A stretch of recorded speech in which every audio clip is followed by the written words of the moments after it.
He was a genuine gentleman, a nice bloke. I'm too young to actually know him when he was naughty. But he always treated the young and up-and-coming person that was supposedly supposed to step into their shoes with the utmost respect. So is it a sad day for you?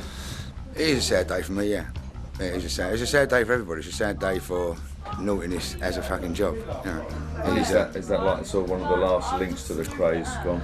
It's one of the last links, yeah. But they'll always be there. Tony really was a part of the past that we come from. Tony wasn't that much older than me, but when all them boys got put away, I was already away. And they was getting big prison sentences. I was only a boy in Borstal. I was in fact in Borstal with Tony's brother, young Nicholas. I was number 1 on the block, and he was my number 2. And that is the only way that I really knew the Lambrianous from the early years. And then Tony got 15 years whilst I was away, and then I come out, so I didn't see him until he got out. The firm had started to come together a bit, really, and Tony had now come over from the East End, was mixing with the Richardsons and the Foremans, so everybody was all getting back together again, you know. He was ill about 15 months ago, and nobody really took it seriously. He lost a lot of weight. I think if he'd have died then, it wouldn't have been a shock, but I think it was a shock now. I think it was a shock to all of us. I think it's a shock to his wife. It was definitely a shock to us, knowing that our power had gone so suddenly. It was nice to know that he went so peacefully, because he went like one afternoon, just went for a nap and never woke up. He'll be remembered for what he was. He was one of the original gangsters of East London. I mean, the Krays were the original big gang of East London, and he was one of the Krays. He was a henchman for them. He'd done a lot of work for them. He was a guy with a lot of bottle. A lot of people trusted him. Later on in life, when he came out of prison, he settled down. He gave up all forms of crime. He settled with Wendy. Life wasn't easy coming out of prison with very little to come out to, but he had a beautiful woman and loads of lovely support from her, and he was a lucky man in that respect. He didn't suffer. He went peacefully, which is the way he deserved. He was a very peaceful man towards the end of his life. You know, people will say the good things about people, and they're gone, and they always say what a brilliant person he was, and one thing and another. What I can say about Tony is I never heard him run anybody down. I never ever heard him run anybody down. To him, everybody was a great guy, a good fella. He would introduce me to people and go, "This is Charlie Breaker, what a man," you know what I mean? And that kind of thing. Yeah, he was terrific for that. That's what I'd like to big him up for. He never ever run people down. He only see good in people. I'm a bit more sceptical myself. I met Tony Lambrianou when I was 17 and he was 16. We both lived in North London, and he was my great friend, a true gentleman. I knew him all through before he went away to prison. I sat there in the Old Bailey, watched him get all that life with his brother Chris. I visited him, I wrote to him, and when he came out, he came to see me. And been friends ever since, and I will miss him terribly. His best quality, I would have thought, would have been loyalty, as everybody found out at the Old Bailey. He could have made his sentence between 3 and 5 years. Instead, he was loyal to the twins, didn't say anything, and got life and served 15 years every day. As a young man, and a very handsome young man as well. It was a shock to a total shock to everybody, because really he wasn't ill. So it was even more of a shock, but then, you know, he's up there rocking with Elvis now, which is what I wrote on my wreath. And how do you think that the sort of world will remember him?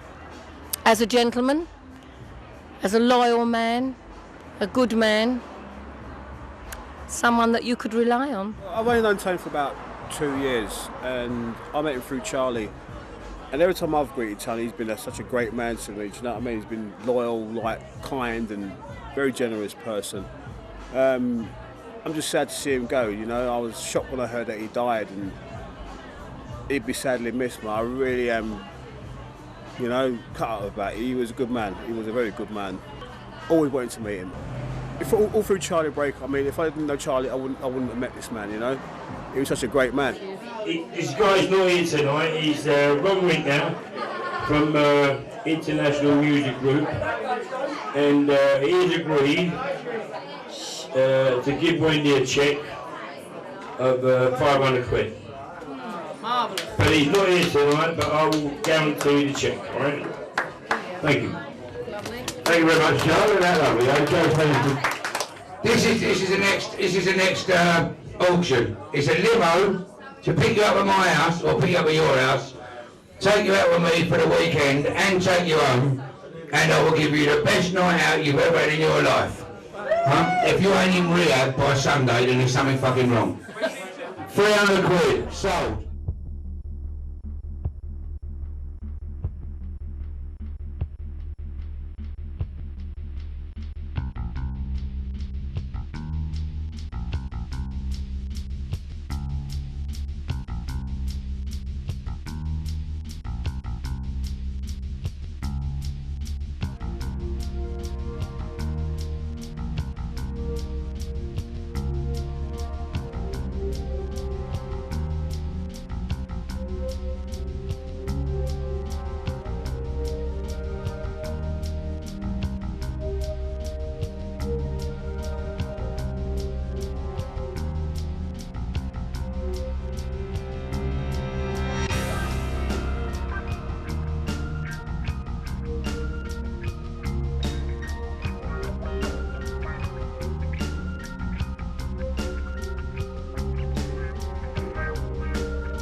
A nice close-up. Tony Lamb and Mitch Bowl when he's getting paralytic drunk tonight.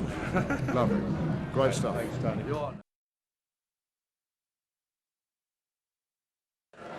For those of you that don't know, a very good friend of ours passed away a few days ago, a man that many of you perhaps did not know personally, but had almost certainly heard of due to his now infamous past.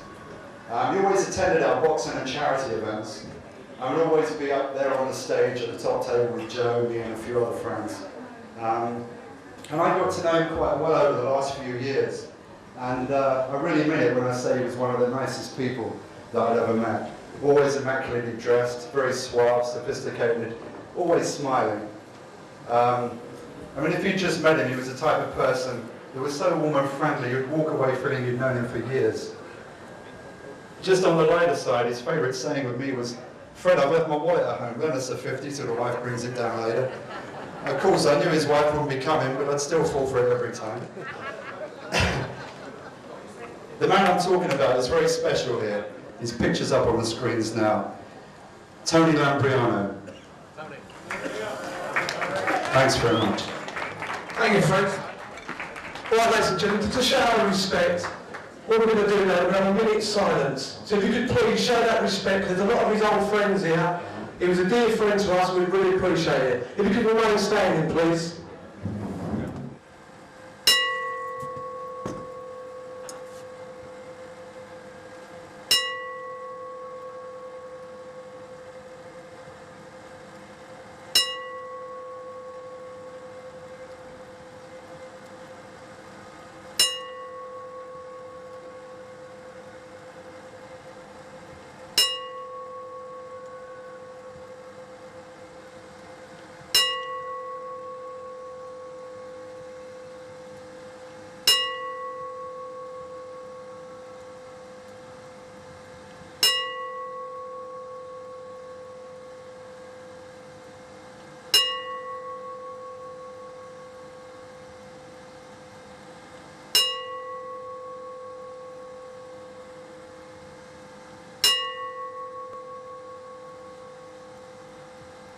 Right, whoever he is, let's give him a round of applause for Tony.